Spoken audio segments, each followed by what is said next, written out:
Vamos começando.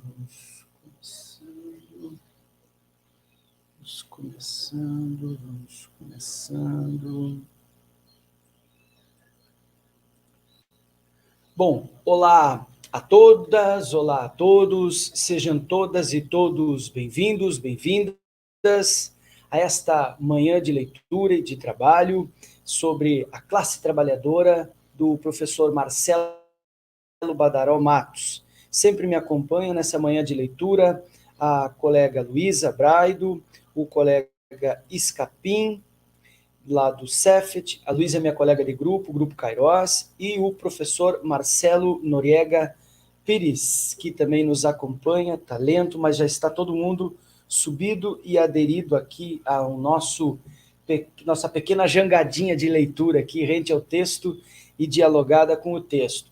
Então, a gente dá início, deixa eu mostrar o livro, que eu sempre gosto de mostrar aqui. Ó, Marcelo Badaró Matos, Classe Trabalhadora, de Marx ao Nosso Tempo. Hoje é a nossa sessão de leitura número 28, sempre dentro do contexto do Grupo Cairós, Grupo de Estudos e Pesquisas em Educação, Trabalho e Políticas Públicas, coordenado pela professora Liliana Soares Ferreira, do Centro de Educação da UFSM.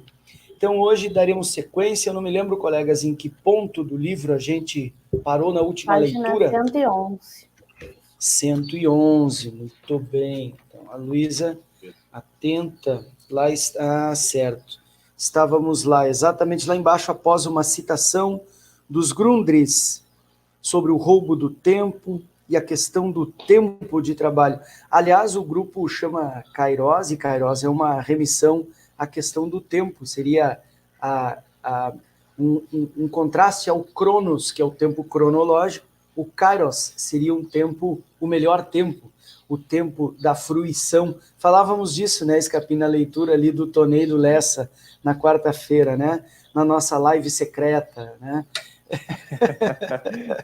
Vai ao ar amanhã, inclusive. Vai ao ar amanhã, exatamente. Então era disso que falávamos. Hoje não sei quem é que está disposto a levar a leitura enquanto eu faço alguns ajustes, tento deixar minha máquina menos lenta aqui.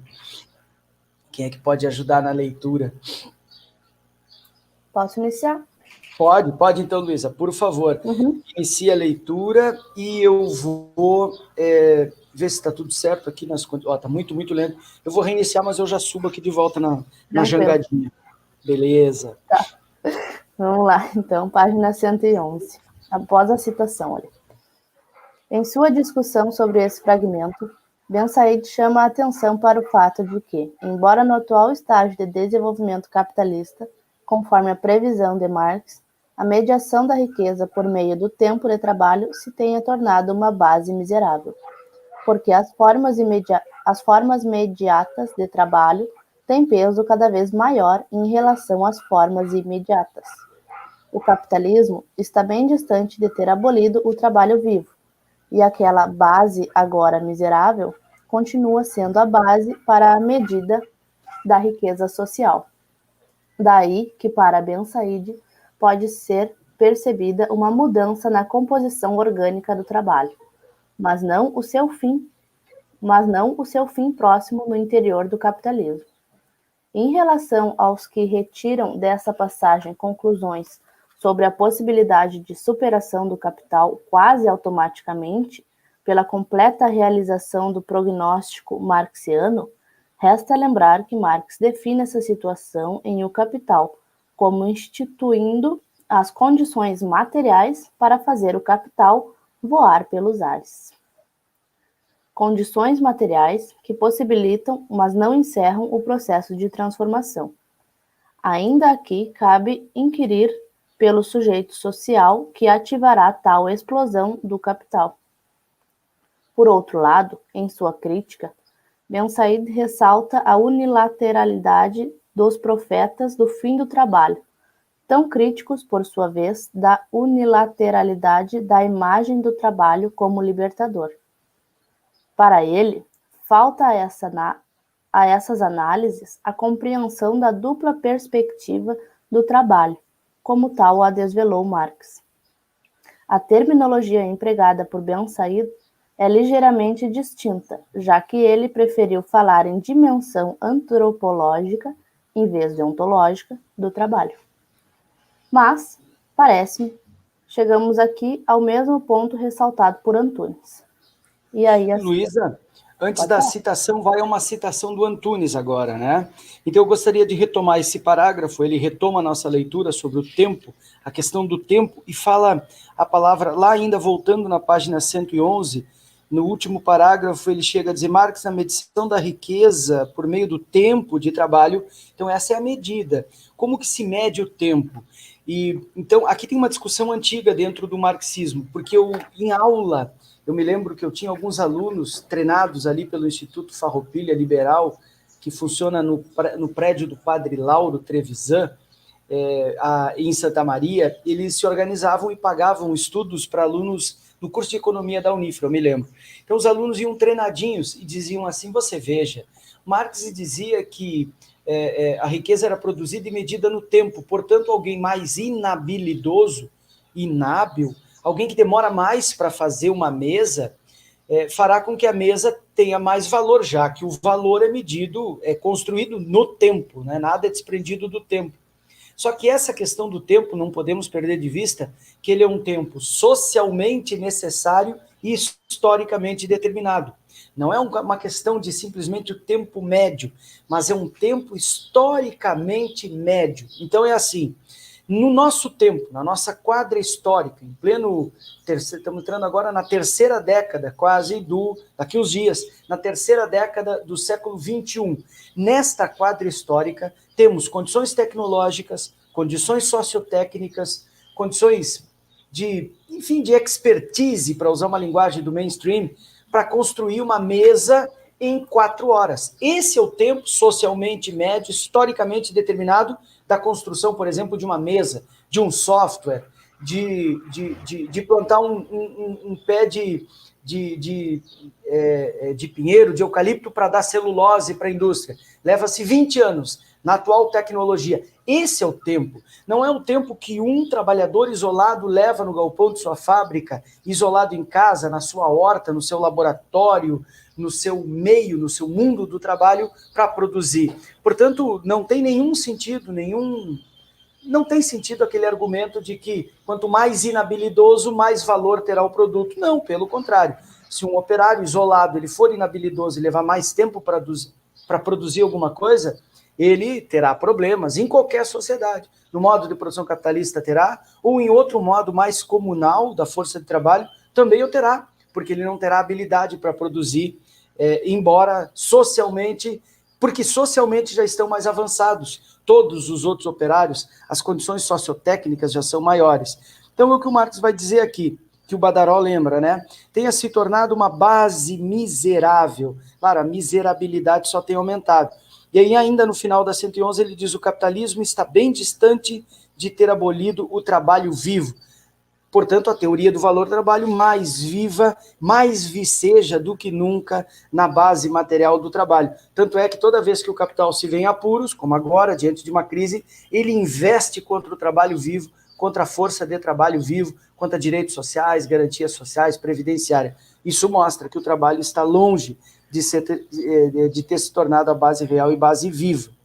Então, e agora vai a citação então do Antunes, que é quando o Badaró anuncia e diz: a terminologia empregada por Ben Said é ligeiramente distinta da que preferiu falar em dimensão antropológica. Aqui é uma via de entrada importante no marxismo, que não é a via ontológico-filosófica, mas é uma linha antropológica.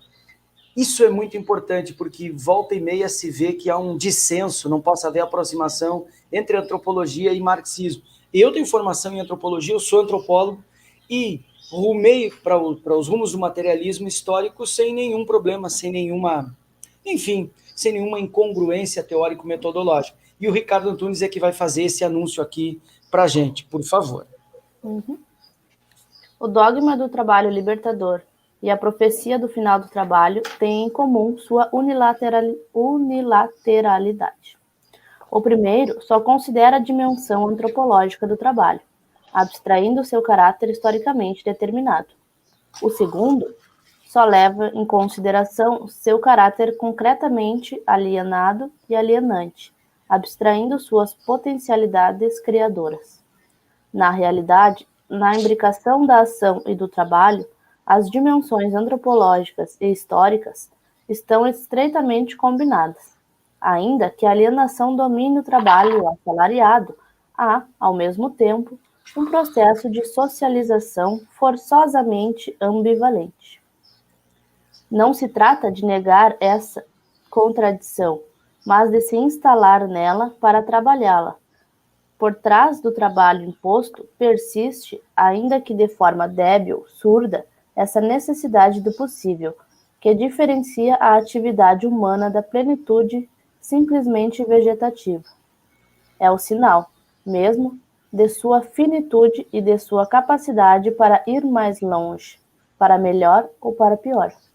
Ou seja, é a dimensão antropológica mesmo. Só há possibilidade humana, de existência humana, se colocar novamente o trabalho como centro formador, não só do ser humano como ser econômico, mas como ser social mesmo, na sua mais emotiva subjetividade, podemos dizer assim. E agora ele encerra, então, o subtítulo, né, e faz uma questão, novos sujeitos, e aí ele retoma os 4 autores, o Gors, o Clausewitz, o Postone e o Kurz, em conjunto, são aqueles que negaram o trabalho. Não sei por que o Badaró aqui, ele poupa o Habermas, ele não retoma o Habermas aqui nesse trecho final, digamos assim, e vai trazer. Agora ele anuncia, então, uma nova categoria que tem sido já nas últimas, pelo menos uma década e meia já, a ideia do precariado, que não se pode mais falar em proletariado tão somente. Ontem eu lia o Zé Paulo, e o Zé Paulo diferenciava classe trabalhadora de proletariado. E o Zé Paulo dizia ontem no Economia, que eu li aqui na nossa playlist aqui de Economia Política, todo proletário é um trabalhador, mas nem todo trabalhador é proletário. Então essa definição é fundamental para que a gente não se engane ao usar um termo no lugar do outro. Eles são intercambiantes, mas não são a mesma coisa. Um esforço de precisão semântica nos obriga a diferenciá-los. E mais ainda, diferenciar o que a gente tem chamado agora, sobretudo Rui Braga, né, de precariado. Não se pode mais falar em proletariado. É um universo muito grande o proletariado, portanto, há um setor que está empregado, está trabalhando, tem vínculo ou não, mas ele tem um trabalho extremamente precário, temporizado, part-time, pejotizado, terceirizado, e, portanto, com laços extremamente precários de vínculo trabalhista, garantias sociais, direitos e tudo o mais. Então, antes de prosseguir, eu agradeço quem chegou já desde o início, o Flávio, bom dia, Guilherme, todos que aqui chegarão, bom dia, Flávio, muito obrigado. Chega também a Valnice, que está sempre por aí, bom dia. Estou aqui de novo, virei fã de suas lives, são maravilhosas. A Valnice estava fazendo tapioca ontem, enquanto eu via a live do fim da tarde. Eu estava com fome, era 5 da tarde, estava, né, Escapim? Mas, nossa, eu fiquei com muita fome. E a Daiane, bom dia, boa leitura, obrigado, Daiane, muito obrigado. A Daiane, eu acho que é a esposa do Escapim, não é, Escapim? Eu lembro porque ela é muito parecida com uma outra Daiane, que é minha amiga Spiazzi, historiadora também. Eu me lembrei por causa disso. De novo, eu ia dizer, será que é a Spiazzi? Não é. A Spiazzi era historiadora, eu trabalhei com ela no Totem, na editora Totem, escrevendo e aulas e tudo mais lá, né? E a Silvia, a querida Silvia, sempre é membro assinante do canal, colaboradora do canal. Muito obrigada, Silvia, muito nos honra a sua presença por aqui, tá bom? Então, voltemos, companheiros, aos novos sujeitos, pergunta o Badaró. Por favor, Luísa, por favor. Vamos lá.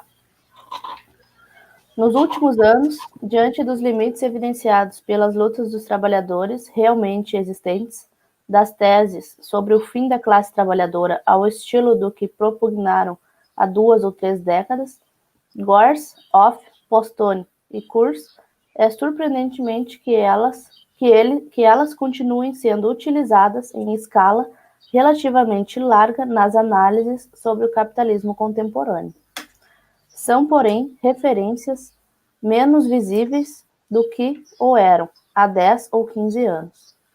No entanto, algumas teses mais recentes se aproximam daquelas discussões por um caminho distinto.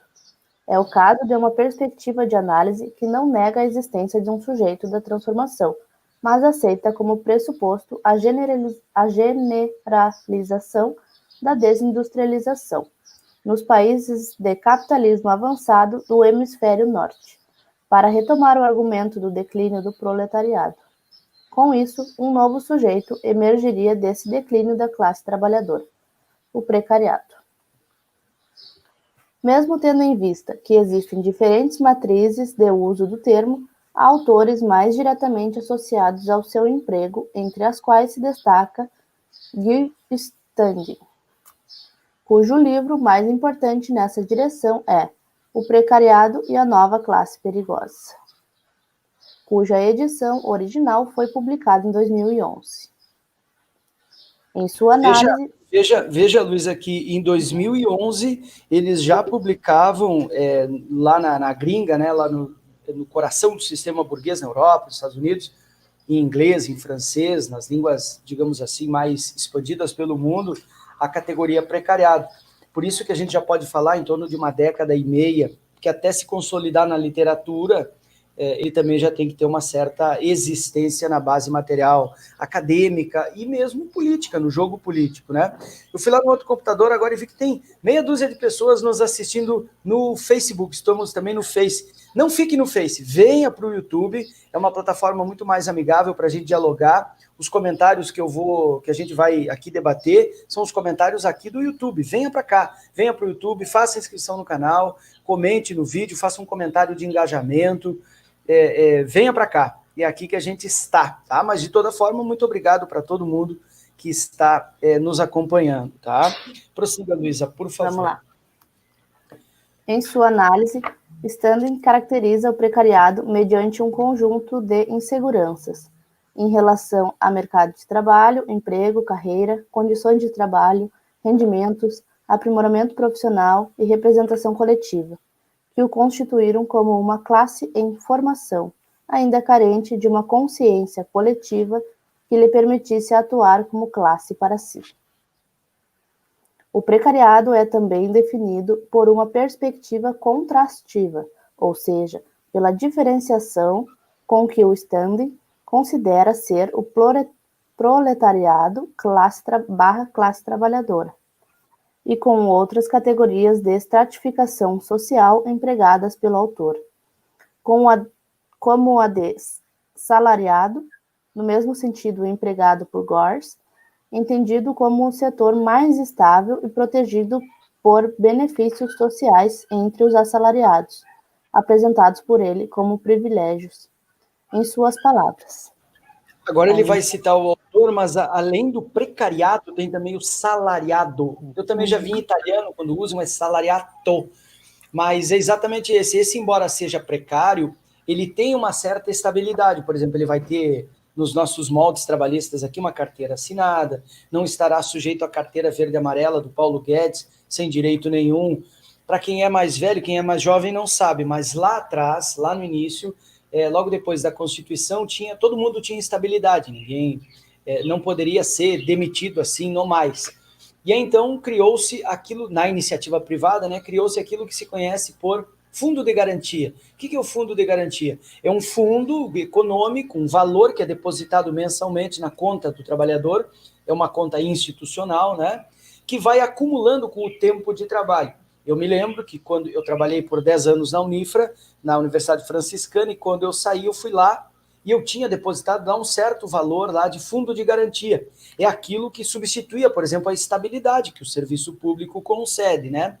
Então, aí depois no governo Temer, o Temer apavorado para se manter no poder e fazer a economia girar, estagnada que estava, né?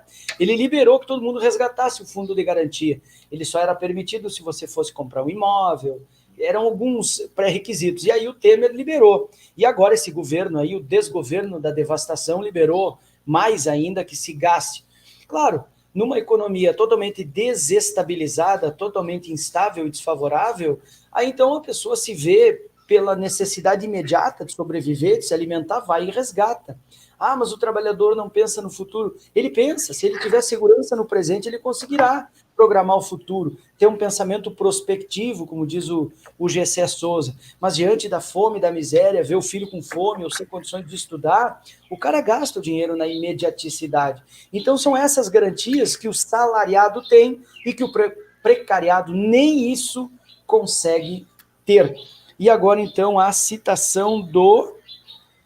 quem é agora? É o Guy Standing. Ele, né, Luísa? Uhum, É do livro esse, né? O Precariado e a Nova Classe Perigosa. Sempre, né? Cada vez que o capital se vê ameaçado, ele investe contra a classe trabalhadora. Há duas coisas que eu me lembrei agora. Eu vou comentando, eu peço desculpa se atrapalha a leitura.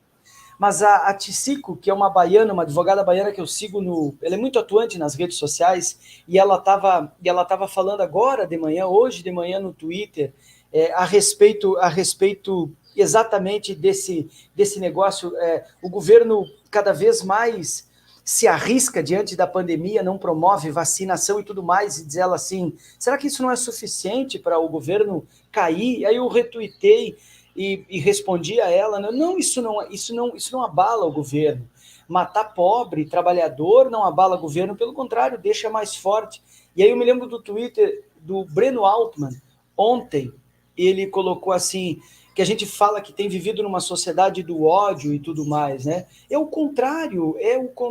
A Luísa deve ter visto, eu compartilhei no grupo, no WhatsApp do grupo, né? Nós vivemos uma sociedade que falta ódio à classe trabalhadora. Na Argentina, por exemplo, a burguesia odeia os pobres, que nem aqui. A elite do atraso odeia pobre. O Gessé diagnostica isso muito bem no Elite do Atraso, no Classe Média do Espelho, na Ralé Brasileira, já muito no Guerra contra o Brasil, enfim, né? A diferença é que lá na Argentina, que é que nem aqui, a burguesia odeia os pobres, a classe trabalhadora, lá a classe trabalhadora odeia a burguesia. É por isso que lá os golpes não se dão assim com a mesma estabilidade que aqui. Nós estamos sobre golpe híbrido, numa revolução colorida desde 2013, né? Golpe dentro de golpe. Aqui o golpe contra a presidenta Dilma, o impeachment golpista, né, um golpe de Estado, a eleição fraudulenta do atual despresidente, tudo isso faz parte desse golpe. A diferença é que aqui a classe trabalhadora, os pobres, eles não têm ódio da burguesia, muitas vezes, pela narrativa, né, eles acabam admirando e aplaudindo tudo que a burguesia faz. Então, é exatamente isso que ele está falando aqui, né? Não temos uma sociedade muito ódio. Tem muito ódio, mas ele está no lugar errado. E ódio no sentido da Maria da Conceição Tavares, né? Ódio no sentido de revolta, de ânima, de vontade de se levantar e lutar contra, né? Então, deixemos aí o Guy Standing, não tem o Dlin, né? Standing falar do precariado e do salariado. Voltemos ao texto. O precariado tem características de classe. É constituído por pessoas que têm relação de confiança mínimas com o capital ou o Estado, tornando-o bastante diferente do salariado, e não tem nenhuma das relações de contrato social do proletariado,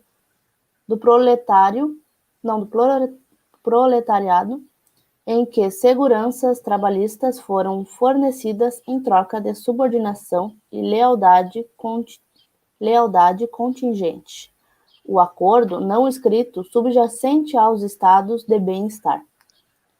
Sem um pacto de confiança ou segurança em troca de subordinação, o precariado é distinto em termos de classe. Ele também tem uma posição de status peculiar, ao não se encaixar perfeitamente nem nas posições de status mais elevado dos quadros profissionais, nem tampouco naquelas das ocupações da classe média qualificada. Uma forma de expressá-lo é dizer que o precariado tem um status truncado e, como veremos, a sua estrutura de rendimento social não o aproxima perfeitamente das velhas noções de classe ou ocupação. Ou seja, em termos de Bourdieu, ele não tem o capital econômico, ele não nasceu com o capital econômico mesmo. Ele não é dono do meio de produção, não, longe disso. Ele também não tem o status social, portanto, ele não tem o capital social, em termos de capitais, né? mas ele tem um capital cultural que ele compra o tempo livre. Ele bota o filho na melhor escola particular, o filho vai almejar, muitas vezes, ser um gerente de uma empresa, um CEO de uma grande corporação, ele estuda as melhores línguas, com 14, 15 anos já tem formação em 2 ou 3 línguas, muitas vezes já fez um intercâmbio, portanto, ele acede a um tipo de conhecimento e a uma forma, um estilo de vida que se aproxima muito daquela que o próprio Gessé chama de elite do atraso. Então é isso, e é por isso que quando ele perde esse privilégio, ele se transforma na tropa de choque da elite do atraso. Esse salariado, essa classe trabalhadora, que não é totalmente precária, tem um certo vínculo, consegue aceder a um certo ganho, rendimento. Eu não estou chamando aqui que classe se confunde com rendimento.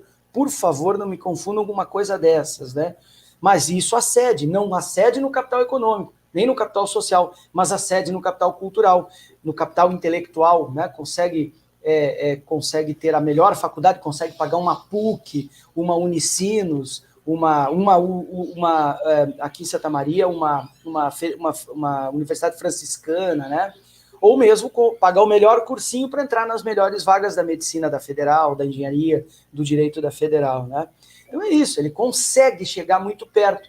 Não vai ser dono dos meios de produção, não vai ser dono da empresa, mas vai ser CEO e vai ganhar em torno hoje de 50, 60 mil por mês. E comemos, você ganhar 50, 60 mil por mês hoje, você leva um vidão, entende? E aí você consegue comprar um monte de coisa que só a elite consegue. Embora você não seja elite, você está bastante próximo em alguns padrões de consumo.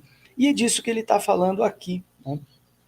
Noções de classe e de ocupação. Claro, você se ocupa, você acaba participando do jogo de golfe, do clube de tênis, onde o dono da empresa participa. Claro que você vai ser sempre um capitão do mato, não vai nunca passar disso, mas chega perto, e aí tem a sensação de estar fazendo parte, né? É o Partido Novo, para quem não sabe, né? Aquela gente branquinha, da elite, né? É que vai fazer parte dessa gentalha aí. Tá?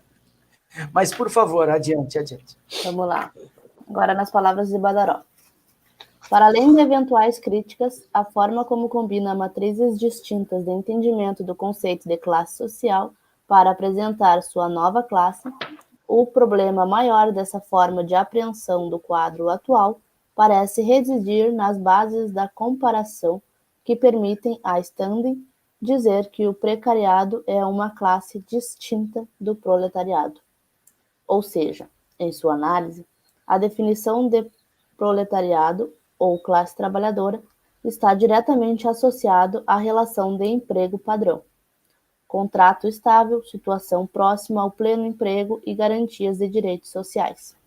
Ou seja, o cara não sente a crise de forma tão severa e perversa. Ele acaba... que nem, são os poucos privilegiados que estão fazendo o tal isolamento social. Eu sou um desses. Eu tenho emprego estável, eu tenho casa própria. Tu acha que eu estou fazendo o quê? Eu estou isolado socialmente. A minha ocupação, minha profissão permite trabalho remoto, então eu estou fazendo o trabalho remoto. Eu não posso perder de vista que eu sou um privilegiado nesse contexto. Eu sou um salariado, recebo salário, sobrevivo da venda da minha força de trabalho, porém, eu tenho um modo de vida, enfim, extremamente privilegiado, e eu não posso perder a noção de que toda noite a gente pede alguma coisa para comer, um produto aqui, um produto ali, e quem entrega é um precariado, esse instável, esse totalmente suscetível a todos os riscos. O menino da moto, o senhor que vem no carro próprio me entregar. Eu já recebi coisas aqui 10 horas da noite. Esse cara é um desgraçado, no sentido de desgraça da palavra. Esse cara, como diz um parágrafo antes, é um miserável. Ele está vivendo a sua miséria material. 10 da noite, num palio velho, entregando um produto que a gente comprou. Esse cara está em condições de extrema suscetibilidade social e econômica. Tenhamos consciência disso, né? É isso. Ó, tem um comentário aqui, deixa eu ver. Ah, o Ceia chegou. O Ceia está sempre presente. Ó, legal. Ó, que massa. Esse dia eu tive que ver um pedacinho de um vídeo de uns 4, 5 meses atrás. O Ceia estava lá. Esse aí é sócio remido aqui do canal. Prossiga. Bom, gente, assim, ó,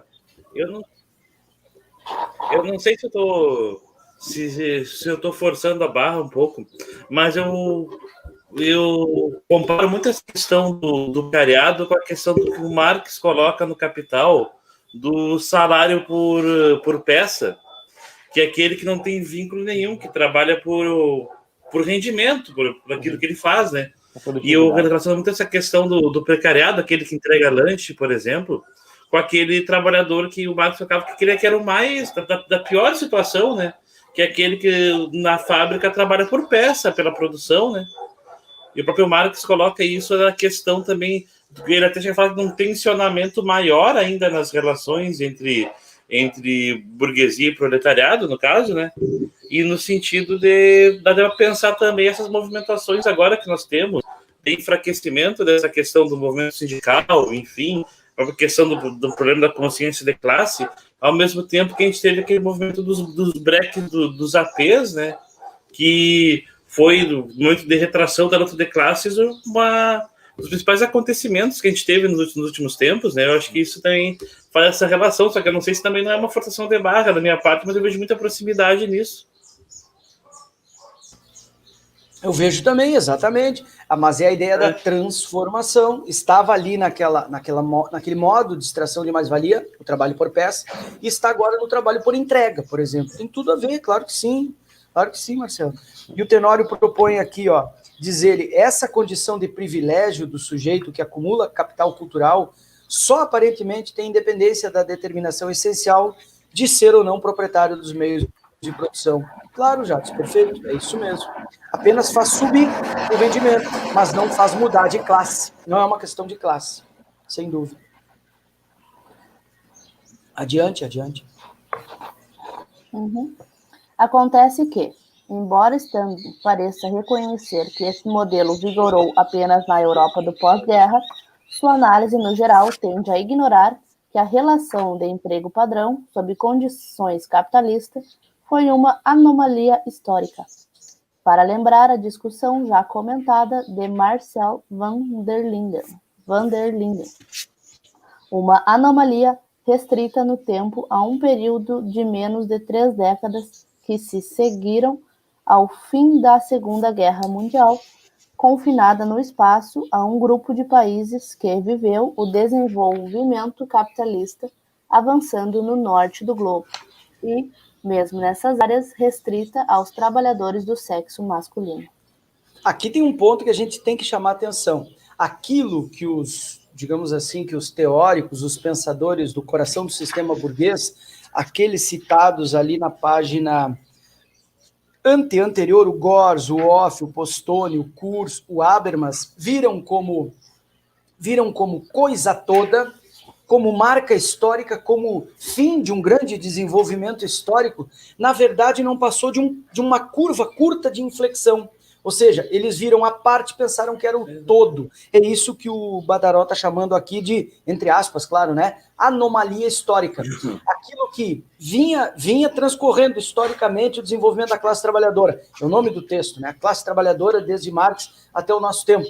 Naquele momento, do pós-guerra até o início dos anos 70, eles acharam que tinha sido o fim de um grande processo histórico e esse seria para frente o rumo a ser seguido, seria essa tendência histórica que seria seguida. Não, aquele foi um momento que não servia como indicativo de uma grande tendência histórica. Pelo contrário, foi um ponto, eu vou usar a expressão, foi uma curva, foi um ponto torto, foi uma inflexão contorcida fora da tendência histórica, digamos assim, tendencialmente, como uma tendência, quase que uma tendência histórica, eu estou fugindo da palavra natural, tendencial, essa é a palavra mesmo, né? Ou seja, eles olharam um momento que era de um lugar muito peculiar a um tempo e atribuíram a um tempo todo, disseram, não, a partir de agora é isso que vai ser. E ele sempre poupa aqui o Domenico De Masi, o italiano aquele, né, do ócio criativo, ele também mistificou toda essa tendência. Então eles olharam para o todo, olharam para a parte e pensaram que ela era o todo. É isso que o Badaró está chamando aqui de anomalia histórica. Aquele trabalho seguro, estável, pleno emprego nos países do capitalismo central, do pós-guerra até a crise do petróleo, foi uma anomalia histórica, foi um ponto fora da curva, não era o fim de uma grande tendência histórica de revolução industrial, que o trabalho agora tinha saído do centro. Não, pelo contrário, era só eles terem pego um avião e ter descido no Rio de Janeiro e ter olhado as favelas crescendo, as greves do ABC, os 5 presidentes em uma semana na Argentina, os golpes de Estado nos anos 90, os golpes de Estado que foram dados desde 54, vejam, do pós-guerra até a crise do petróleo, de 45 até 73, 45 a 73. É só olhar para a América. O golpe na Guatemala em 54, do Brasil em 74, o do Chile em 76, né? 76 ou 13, eu sempre me esqueço. Enfim, ali, o capital dava golpes em cima de golpes na América para sustentar o pleno emprego norte-americano no norte do sistema. Mas eles olharam uma partezinha e pensaram que a partezinha era a explicação do todo. É uma espécie de metonímia histórica. Isso se faz muito, né? Se faz muito.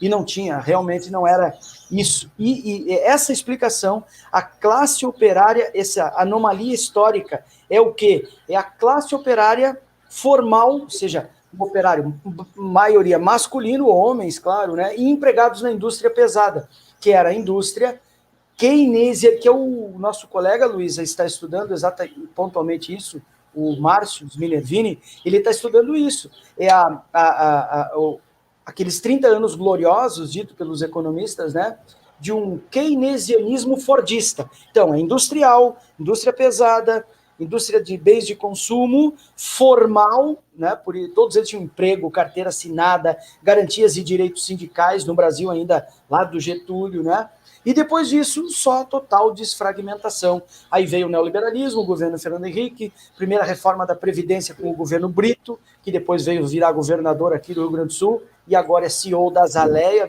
100 mil por mês. Enfim, então é assim que as coisas vão acontecendo. Aí depois direitos, aí depois do governo Fernando Henrique, um período de estabilidade dos governos progressistas, mas que não poupou a Previdência, 2013 uma reforma devastadora no governo Lula, que só não foi maior porque o Lula estava acossado de denúncia do mensalão, depois a reforma previdenciária de 2013, que devastou o serviço público, criou 2 castas no serviço público, a partir de 4 de fevereiro de 2013, ou seja, dali para baixo, ou seja, do fim da era keynesiana fordista, a gente só fez descer os degraus da insignificância dos direitos trabalhistas. Cada vez a gente perde mais direitos. Esses caras estão, alguns deles velhos, alguns deles já morreram, mas agora eles estão vendo qual foi o preço que está sendo pago pela periferia, pelo coração do sistema burguês ter gozado 30 anos de pleno emprego, de direitos formais assegurados e tudo mais. E é isso que ele vai explicar agora no parágrafozinho de baixo. Tem um comentário aqui, deixa eu ver. O Jardes complementa, e diz assim, vocês não acham que a surpreendente acumulação keynesiana asiática, sobretudo sino acumulação de capitais, dá novo fôlego ao capitalismo? Sim, sem dúvida, claro, a China começou a crescer, o plano quinquenal já prevê crescimento do PIB imediatamente, sobretudo a sino-acumulação, sim, exato, a chinesa. Dá novo fôlego ao capitalismo? Sim, a China ela é comunista da porta para dentro, da porta para fora, ela é um agente global do mundo do capital, sem dúvida, já, eu acho, dá fôlego para o capital. E diz também, nossa, eu vou ter que reiniciar de novo, para a metabolização de capital. Sim, metaboliza o capital, esse sistema, ele está conversando com o Jardes. E diz o Jardes novamente, para a metabolização do capital é necessário superexploração do trabalho. Aí já entramos na TMD, na teoria marxista da dependência, né? É explorado pelo mundo burguês e explora os países menores, por exemplo, do subsistema da América. Perfeito. Mas sigamos, eu vou ter que reiniciar aqui de novo. Vamos lá. É também importante perceber que aquela anomalia histórica só foi possível em sociedades capitalistas em função de lutas sociais de altíssimo impacto da classe trabalhadora. A Revolução Russa, a derrota do fascismo e as bem-sucedidas lutas de libertação nacional foram algumas delas. Por outro lado, a rica demonstração de Marx para o fato de que as formas de superpopulação relativa não são exteriores à classe trabalhadora, mas sim parte constitutiva de sua própria existência como classe. Não nos parece ter sido superada pela recente caçada aos novos sujeitos. No século XIX, vivido e estudado por Marx, o emprego que hoje qualificamos de precário representa o padrão. A situação excepcional de alguns países de desenvolvimento capitalista avançado no pós-guerra decorreu de condições historicamente específicas da luta de classe. No período que se seguiu à Revolução Socialista de 1917, na Rússia. As lutas de alto impacto da classe trabalhadora naquela conjuntura operam como contratendências múltiplas circunstâncias políticos, sociais, à lei geral da acumulação. Evidenciam-se assim o sentido histórico e o caráter contraditório dessa e das demais leis do capital. Por isso, a prevalência do emprego estável não se generalizou pelo mundo todo. Em alguma medida, aliás, só foi possível por conta das trocas desiguais, características da dinâmica imperialista. Lúcia Pradella, analisando os textos de Marx da década de 1850, nas quais atenta para a dinâmica global da expansão capitalista e passa a conferir maior importância às lutas nos territórios coloniais como potencialmente disruptivas para a acumulação nos países imperialistas. Explica. Aqui tem a Lúcia Pradella, uma economista importante, e isso é muito interessante, né? A precarização, ela não é, e aqui a conclusão da explicação anterior, se a estabilidade, o pleno emprego, o welfare state não foi a tendência, a lei tendencial de uma quadra histórica, ele foi, na verdade, uma anomalia histórica, um ponto fora da curva, a precarização, que muitos agora estão dizendo que é a exacerbação de um sistema que sempre foi estável, é o contrário. A precarização é a regra histórica. E o Marcelo, deixa eu ver de que lado ele está, não, aqui, ó. O Marcelo aqui, ó, acabou de trazer um trecho lá do Marx sobre a acumulação por peça, mostrando que a precarização é a regra. A precarização não é uma inflexão, não é um ponto fora da curva. Nossa, que horror, o capital sempre foi bonzinho, só que agora ele está perverso. Não, a perversidade estava em Marx, e o Marcelo acabou de trazer o exemplo, por isso que, será que eu não estou fora? Não, pelo contrário, você está extremamente dentro do sentido, do espírito da leitura. A precarização é a regra. Aí ela falou agora nesse trechinho, né? A prevalência do emprego estável não se generalizou pelo mundo todo. Nunca foi a regra. O welfare state foi regra no Vale do Silício, na outra ponta americana, na Califórnia, no coração, exceto a Península Ibérica, porque Portugal e Espanha também nunca gozaram de tanto pleno emprego assim, né? Mas no coração, a Europa nórdica, o sul da Itália também sempre teve problemas, e de Istambul para o lado jamais generalizou. A Ásia viveu exportação de mão de obra, os tigres asiáticos, que depois todo mundo viu que eram tigrinhos a serviços, gatinhos a serviço do capital, ou seja, nunca houve estabilidade de emprego, nunca houve, só houve no coração do sistema burguês. Japão, Europa Central e o Vale do Silício norte-americano. Fora isso, não houve estabilidade. A precarização é a regra, e ela não é a exacerbação de um sistema perfumado e cheiroso. Pelo contrário, ela é a própria gramática do sistema burguês de extração de mais valor. Eu chamo a atenção, eu fui ali olhar no Face, o Nildo Orix passou e colocou um recado assim, ó, estou de olho, diz ele. Obrigado, professor Nildo, se olhou, se vai olhar, muito obrigado. Vamos ter que bater um papo uma hora dessa aí. Mas prossiga, vamos à Lúcia Pradella. À luz desses estudos, Marx questiona sua crença anterior na lei de ferro dos salários, como a onda de greves na Inglaterra, em 1853, provou.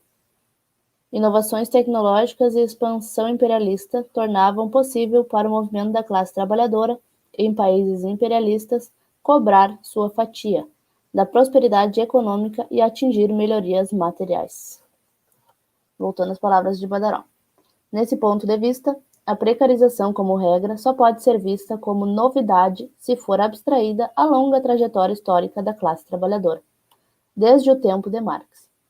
As possibilidades de diminuir seu impacto sobre as experiências da classe trabalhadora dependeram sempre de condições históricas específicas, sob as quais a dinâmica desigual e combinada da expansão do capital e a luta de classes tem peso significativo.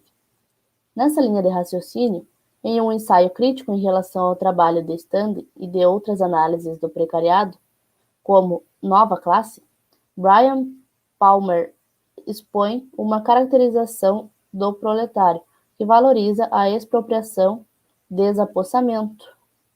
Palmer apresenta a expropriação mais que a condição do mercado de trabalho, a formalização e o setor econômico do emprego, a renda ou mesmo a relação salarial, como o elemento constante de uma classe que foi desde sempre caracterizada pela heterogeneidade e precariedade. Agora, nas palavras... Aqui atenção para essas duas características, ou seja, primeiro que o Brian Palmer ele está dizendo, são duas, né? São duas as questões. A expropriação, né? A expropriação, ou seja, a extração do mais-valor da força de trabalho, da classe trabalhadora, né? Da qual é extraída mais valor do que a própria força de trabalho vale ao ser consumida pelo dono do meio de produção, em termos marxianos, né? E o Brian Palmer vai chamar a atenção como elemento constante de uma classe que foi, desde sempre, nunca ela foi igual à da Europa nos 30 anos gloriosos. Masculina, industrial, estável e com direitos e garantias. Nunca. Isso foi um ponto fora da curva. Isso foi uma peculiaridade histórica em alguns lugares, ou seja, um pontinho peculiar do tempo em pontos isolados do espaço da Terra, do globo, né? Nunca foi a regra, e a expropriação é essa sim. Ela sempre foi, desde sempre, caracterizada pela heterogeneidade. Sempre houve, quem lembra um samba de carnaval, eu me criei cantando no carnaval, um samba, por exemplo, lata d'água na cabeça, lá vai Maria, ou seja, mulher preta e pobre sempre trabalhou, sempre teve que subir o morro carregando a lata d'água na cabeça. Se carregar a lata d'água na cabeça não é trabalho para reproduzir a força de trabalho de toda uma sociedade, então eu não entendo mais nada sobre trabalho. E aí os exemplos se exacerbam, né? Então, sempre foi heterogênea. As mulheres sempre trabalharam, só que elas trabalharam muitas vezes dentro do espaço doméstico. Mas sem a reprodução da esfera doméstica, jamais o homem estaria na linha de montagem da indústria pesada no ABC paulista, por exemplo. Havia seguramente a casa dele sendo limpa pela esposa, por uma empregada, provavelmente preta e pobre, contratada pela esposa, e aí como é que se diz, um ponto interseccional de exploração da força de trabalho. A mulher pobre e branca explora a mulher mais pobre que ela e preta, enquanto a mulher pobre e preta cuida, a capa do livrinho do Mesário sobre educação, como é que é? Educação para além do capital. Aquela criança pobre fazendo o dever de casa com o irmão mais novo embaixo da mesa, que foi cedida para a mulher do Mesários por uma integrante do MST, é a regra do nosso mundo, né? A empregada cuida do filho da patroa, mas o filho dela própria, da empregada, está jogado no mundo, sei lá o quê, sendo cuidado pela Eliana, pela Angélica, pela Xuxa e agora pela Peppa Pig, pelo como é que é, o Baby Shark. São essas aí as babás da classe trabalhadora mais pobre, se é que consegue ter banda de internet, né? Cada vez mais tem, né? Enfim, essa é a regra, é isso que a gente está falando aqui, né? Então, sempre foi heterogênea, sempre mulher trabalhou, sempre houve o trabalho de tudo e de todos, e sempre precária. A precarização está na primeira linha do último parágrafo da página 114, no parágrafo anterior, né? Ele diz ali, desse ponto de vista, a precarização como regra, é o Badaró que está falando, não sou nem eu que estou inventando e tirando das vozes da minha cabeça aqui, né? Mas ele vai citar, então, agora o Brian Palmer, né? Uhum. Isso. Classe sempre incorporou diferenciação, insegurança e precariedade, assim como a precariedade é historicamente inseparável da formação da classe. Existem, invariavelmente, diferenciações que aparentemente separam aqueles com acesso a empregos estáveis e pagamentos seguros daqueles que precisam se virar para conseguir trabalho e acesso ao salário. Expropriação, então, é uma experiência altamente heterogênea, já que nenhum indivíduo pode se tornar despossuído precisamente da mesma forma que outro, ou viver esse processo de alienação material exatamente como o outro o faria. Ainda assim, o desapossamento em geral define a proletarização. A proletarização é a metafórica marca de Caim estampada em todos os trabalhadores, independentemente do nível de emprego, frequência de pagamento, status, condição de assalariado ou grau de ausência de assalariamento. Voltamos às palavras de Badaró. Palmer cita passagens de O Capital que foram resumidas na primeira parte deste livro, para afirmar que o desapossamento, então, é a base de toda a proletarização, a qual ordena a acumulação. Em outras análises, que, em linha semelhante, reforçam o argumento de Palmer de que a expropriação e o, consequentemente, desapossamento definem a proletarização. Alex Callinicos resgata o conceito de dependência do mercado, de Robert Brenner, para demonstrar como as relações sociais de propriedade no capitalismo apresentam dois elementos centrais. Por um lado, a separação entre os agentes econômicos e os meios de prover sua subsistência, ainda que possam ter algum tipo de habilidade e ferramentas, meios de produção, não podem possuir a totalidade de seus meios de subsistência. Por outro, esses agentes não têm meios de extrair sobretrabalho de produtores diretos. Assim, assegura-se que as trabalhadoras e os trabalhadores só possam reproduzir-se produzindo tão eficientemente quanto possível para o mercado, fazendo da primeira condição a separação dos meios de subsistência, em vez dos meios de produção. Brenner percebe a subsunção ao capital de forma mais abrangente do que com o conceito de Marx de subsunção formal e real, já que, em suas formas, pressupõe o trabalho assalariado. Ou seja, ele parece livre, mas ele está preso na esfera da produção. No livrinho, na playlist que eu estou fazendo do livrinho do método de Marx, foi exatamente isso. A análise tem que começar, se for estudar qualquer coisa na sociedade burguesa, uma análise sincrônica do mundo, você deve começar pela esfera da produção. E aqui, então, o Badaró lembra a frase marxiana mesmo, né? O conceito de Marx de subsunção formal e real, ou seja, você se submete, você já está na forma mesmo que o produto do trabalho vai aparecer, subsumido ali a extração do mais-valor da força de trabalho. E aí eu aproveito para colocar o comentário do Sei aqui, exatamente isso aí. Ó. Ele coloca assim, o capital consegue diminuir, mas não consegue eliminar o trabalho vivo. Sim, cada capitalista isolado em sua fábrica, em sua produção, enfim, né? Ele tenta diminuir, talvez substituir o quanto mais puder gente por máquina e o quanto mais baixar o salário, que é exatamente o trabalho vivo, o capital variável, né? E vai com precarizar, desregulamentar, flexibilizar e não consegue eliminar. Sim, e fazendo isso ele contrata cada vez a força de trabalho mais precarizada, mais desregulamentada, mais flexibilizada e não consegue eliminar. Não, pelo contrário, né? Pelo contrário, quando ele entra em crise, é justamente ali que ele começa a buscar de volta a sua sobrevivência. Mas eu retomo, a subsunção real, subsunção formal e subsunção real. Ele é, de fato, subsumido na esfera da produção, mas já aparece como livre na esfera da circulação. Né? Então, apenas retomo esse trecho. Acho que mais um pedacinho, Luísa. Cabe, ainda que brevemente, referir que, mesmo conferindo tal importância ao desapossamento como elemento central na definição do proletariado, Callinicos é bastante crítico das análises que atribuem centralidade ao mesmo conceito na explicação da acumulação capitalista contemporânea.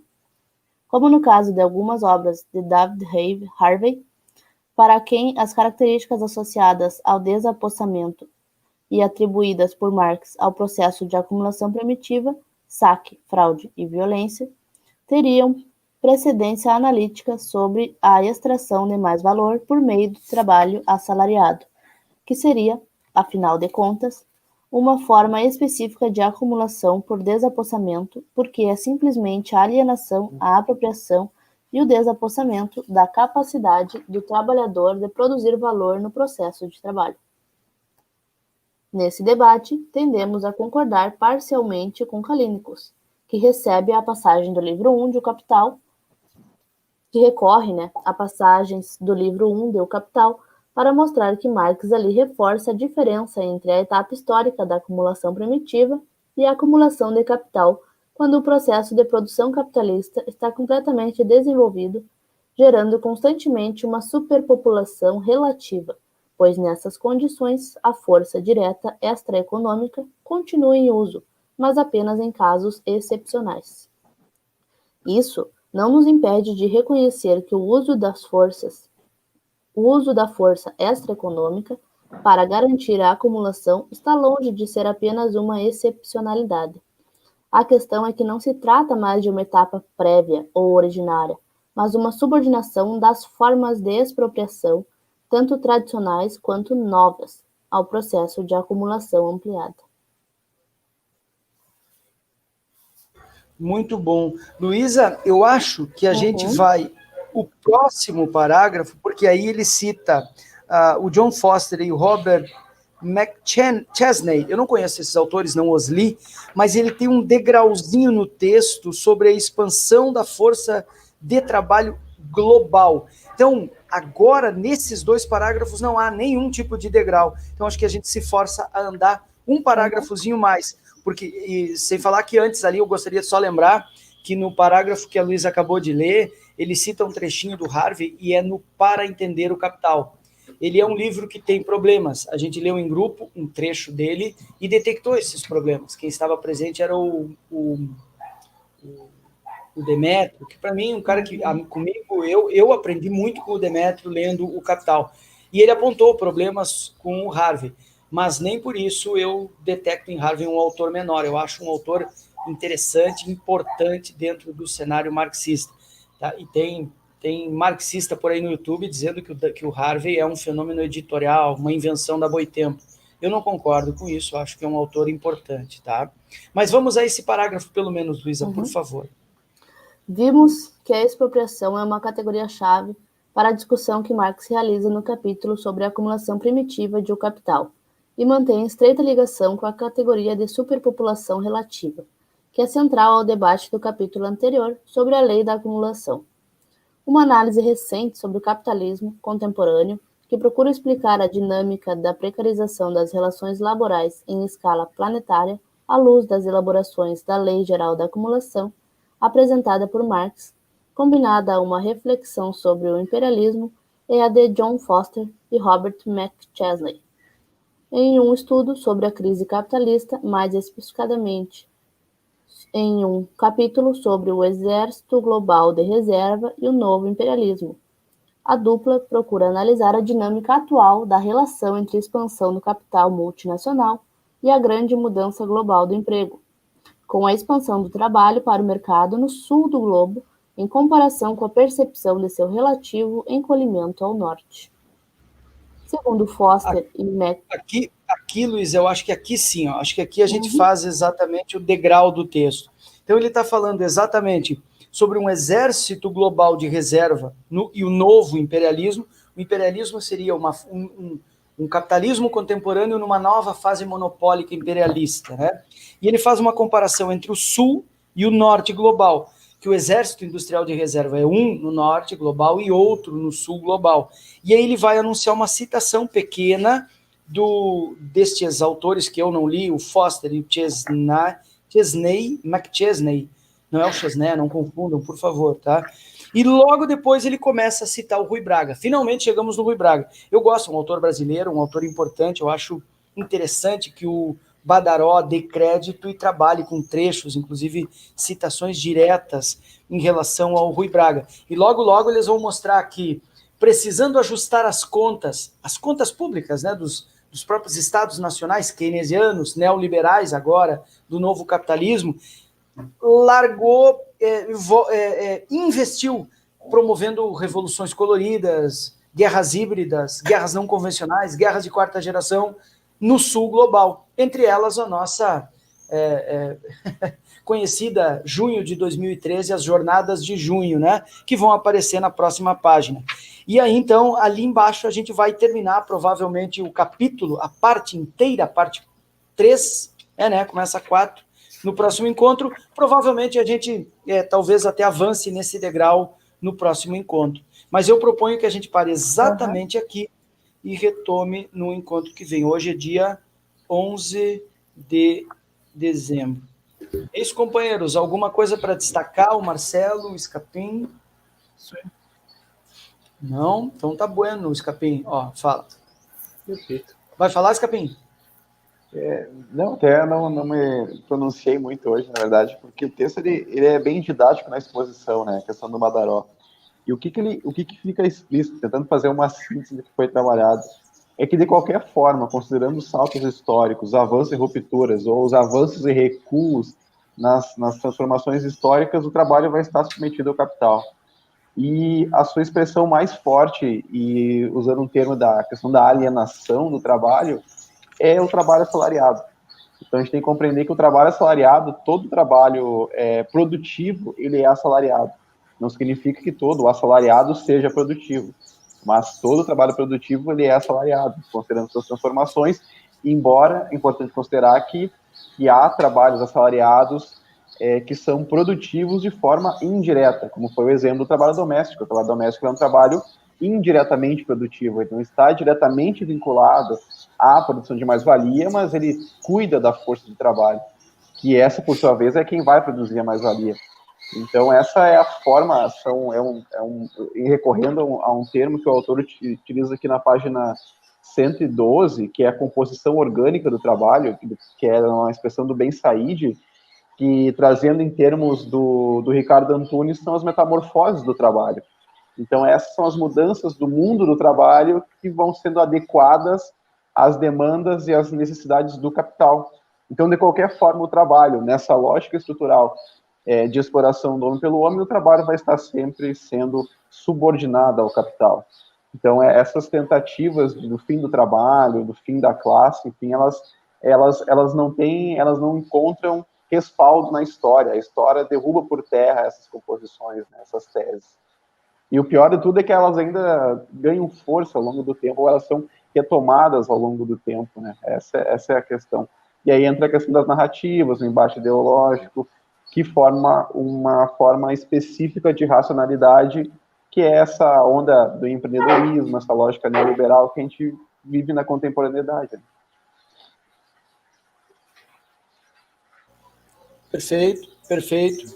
Essa, tá entre aspas mesmo, é do Ben Said, né? Tá na 112, na primeira e segunda linha. Composição orgânica do trabalho.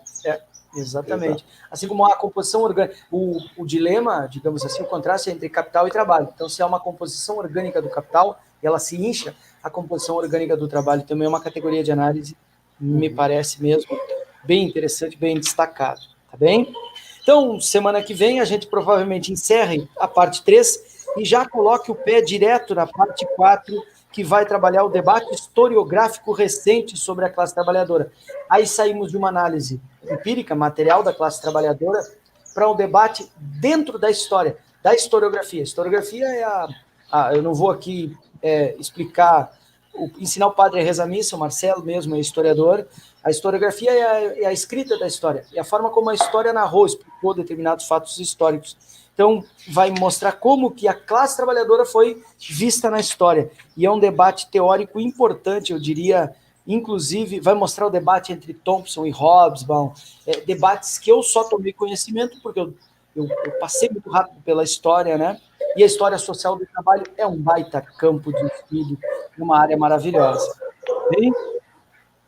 Então, é isso, companheiros. Vamos fazer que nem a gente tem feito. Eu vou fechar agora a câmera, o microfone, descer a gente e deixar a live rodando apenas uns 2 ou 3 minutos e depois encerramos. Mas era isso, não abriremos, não debateremos mais por hoje. É isso, companheiros. Semana que vem nos encontramos. E amanhã, de tarde ali, 1 e pouco, 2 da tarde, eu e o Escapim vamos encerrar o livro do Tonei e do Lessa. É isso? Então, Isso. Amanhã bom é o dia, último episódio da primeira temporada. que maravilha! Vai ter troca de figurino, no falo e tudo. Tem, pior que vai ter amanhã, vai ter. Vai ter. Com certeza. Mas Não, sem spoiler, sem spoiler. Não, e aí tem a entrada dos patrocinadores também e tudo mais. Tem tudo isso, claro, lógico. Desculpa, né, mas a gente tá grande, né? Então tá joia. Tá bom? Parabéns. Parabéns. Abraço. Joia. Feito. Nos encontramos semana que vem. Feito. Um abraço.